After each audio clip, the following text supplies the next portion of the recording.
আমার একটা পৃথিবীর মতো মা আছে। না, আমার মা পৃথিবীর মাটির মতো, কিংবা জল, অথবা হাওয়ার মতো।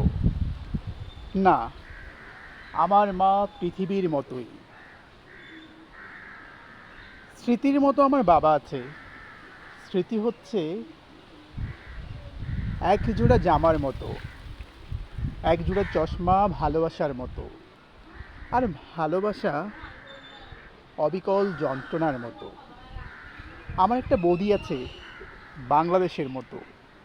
এই যেমন বৃষ্টি পড়তে পড়তে রোদ, রোদের মধ্যে বৃষ্টি, কষ্টের মতো কিছু ভালো লাগা আছে, সুখ নামে কিছু দুঃসহ যন্ত্রণা। আমার একটা তুমি আছে। তুমিটা ঠিক তোমার মতো, অথচ যে তুমি দৃশ্যমান, সে কি সত্যি আমার আছো? সত্যি আমার আছো?